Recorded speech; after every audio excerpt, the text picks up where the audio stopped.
महाविद्यालय की छात्र छात्राओं ने 7 सूत्री मांगों को लेकर एसडीएम को सौंपा ज्ञापन। नीमका थाना जिले के उदयपुरहट्टी कस्बे में स्थित सरकारी महाविद्यालय की छात्र छात्राओं ने 7 सूत्री मांगों को लेकर सड़कों पर विरोध प्रदर्शन किया।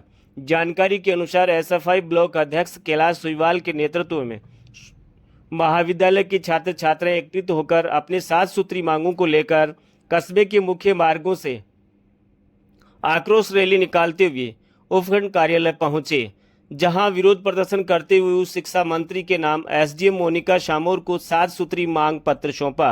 ज्ञापन में लिखा है कि महाविद्यालय में पीजी कक्षाएं शुरू करवाई जाए, महाविद्यालय की चारों ओर भूमि पर हो रहे अतिक्रमण को हटाया जाए, महाविद्यालय का नाम ज्योति व फुले के नाम रखा जाए, एनसीसी लागू करने तथा साइंस कॉमर्स विषय शुरू करने एवं महाविद्यालय को सोसाइटी एक्ट से हटाने सहित अपना मांग पत्र देकर आक्रोश जताया। एसडीएम मोनिका शामोर ने इस संबंध में उच्चाधिकारियों को अवगत करवाने का आश्वासन दिया। वहीं छात्र छात्राओं का कहना है कि यदि जल्द हमारी मांगों पर ध्यान नहीं दिया जाता है तो संगठन द्वारा उग्र आंदोलन की रणनीति तैयार कर बड़ा आंदोलन किया जाएगा। महाविद्यालय की छात्रा रचना सैनी ने प्रदेश की सरकार को चेतावनी देते हुए बताया कि यदि जल्द सरकार छात्र संघ चुनाव की घोषणा नहीं करती है तो आने वाले समय में पूरे प्रदेश भर में एसएफआई उग्र आंदोलन खड़ा करेगा। गुड़ा गोड़जी अध्यक्ष विकास जेदिया ने कहा कि महाविद्यालय में शिक्षकों के पद रिक्त पड़े हैं, जबकि महाविद्यालय को खुले हुए 4 साल हो गए, अभी तक 4 शिक्षक ही हैं जो संविदा पर हैं।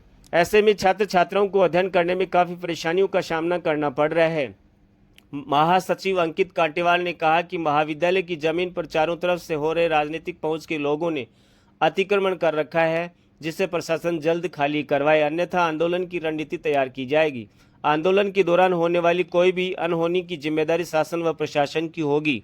ज्ञापन के दौरान प्रदेश छात्र संयोजक बबलेश वर्मा, नीमका थाना जिला अध्यक्ष विष्णु नायक, जिला सचिव विक्रम यादव, तहसील अध्यक्ष कैलाश सुइवाल, रामधन कटारिया, अनिल कटारिया, जितेंद्र यादव, किरण सैनी, सपना, साधना, शिव वर्मा, मीनू सैनी, समीर अली, शाहरुख, अर्चना जांगिड, चिंटू जांगिड, मिंटू जांगिड, रवीना, सुनील गुजर, नीतू सैनी, वंदना, राकेश यादव, भरत कुमावत, अंकित कुमार, रचना, पूजा सैनी, कोमल सैनी, अनामिका, अनु सैनी, उजाला स्वामी, पिंकी सैनी, अमित राठी, अनिता राठी, अनिशा अश्वाल सहित महाविद्यालय के सैकड़ों छात्र छात्राएं मौजूद रहे। साथियों, अब हमारी मांग है, कॉलेज नए भवन देने से काम नहीं चलेगा। हम ये चाहते हैं कि हमारी कॉलेज के अंदर एमए हो, एमएससी हो, एनएसएस हो, एनसीसी हो, हमारे जो विद्यार्थी हैं आगे जाकर स्पोर्ट्स में जाकर अपना नाम रोशन करें। जो हमारे विद्यार्थी हैं वो छात्र संघ की मांग करते हैं। मांग इसलिए करते हैं साथियों, अगर आज छात्र संघ होते, अगर चुनाव होता तो हमें ये रैली काटने को जरूरत नहीं होती।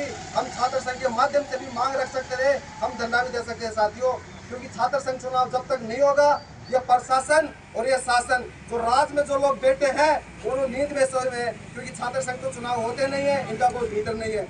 हम चाहते हैं, हमारी सरकार से मांग है कि छात्र संघ चुनाव हो और हमारे जो कॉलेज के अंदर जो 7 सूत्री मांग है वो पूरी हो। हमें चाहते हैं कि कॉलेज के जो आसपास जिन्होंने अवैध कब्जा करके रखा है वो प्रशासन होश में आकर उनका कब्जा उठाने का काम करे। एसएफआई उग्र आंदोलन करेगी, उसके जिम्मेदार शासन और प्रशासन होगा। धन्यवाद साथियों।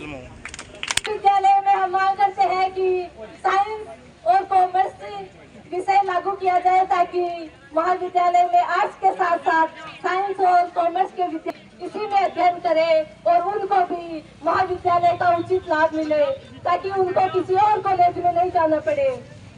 और कॉलेज का जो भवन है, कॉलेज को जो बाउंड्री है हमारी, वो बाउंड्री का जमीन हमें अलॉट हुई थी कॉलेज के लिए, लेकिन यहाँ के गुर्गों ने पूर्व मंत्री राजेंद्र सिंह हुड्डा की मिली भक्ति मान लो या पीडब्ल्यूडी के अधिकारियों की मिली भक्ति मान लो, उनकी मिली भक्ति से उन्होंने उस कॉलेज की जमीन पर कब्जा कर लिया है। बाउंड्री का जमीन की आधी जमीन पर कॉलेज की बाउंड्री है। साथियों, मैं उदयपुरहट्टी के लोगों से मेरा यह सवाल है कि हक और अधिकार की लड़ाई में निमंत्रण नहीं भेजे जाते, जिनका जमीर जिंदा होता है वो खुद चले आते हैं। मैं उदयपुरहट्टी के लोगों से सवाल करता हूं कि इस कॉलेज के अंदर कोई इंग्लैंड और अमेरिका का बच्चा पढ़ने के लिए नहीं आता है, इस कॉलेज के अंदर उदयपुरहट्टी का बच्चा पढ़ने के लिए आता है, आपका बच्चा पढ़ने के लिए आता है। इन लोगों ने, इन बुजुर्गों ने उस कॉलेज के अंदर उस कॉलेज की जमीन दाब ली, लेकिन आप लोगों ने उसके लिए कुछ भी आवाज उठाने का काम नहीं किया। और इसके साथ साथ मैं उदयपुर के लोगों से कहना चाहता हूँ कि उदयपुर के जितने भी जनप्रतिनिधि हैं, चाहे वो कांग्रेस के हो चाहे वो बीजेपी के हो, वो आपके वोट से उनको ताकत मिली है, आपके वोट से वो सड़क से संसद तक पहुंचे हैं। लेकिन उन्होंने एक बार भी किसी भी जनप्रतिनिधि ने ये बात नहीं रखी कि सरकारी कॉलेज की जमीन दाब ली गई है और हम उस पर आवाज उठाए। वो जब की बार जब तुमसे वोट मांग रहे हैं तो उनसे सवाल करना है, जवाब करना कि हमारे बच्चों की शिक्षा पर जब हमला हो रहा था उनके लिए, उनके जो सरकारी कॉलेज थी उनकी जमीन दाबी जा रही थी, तब आप लोग कहाँ थे?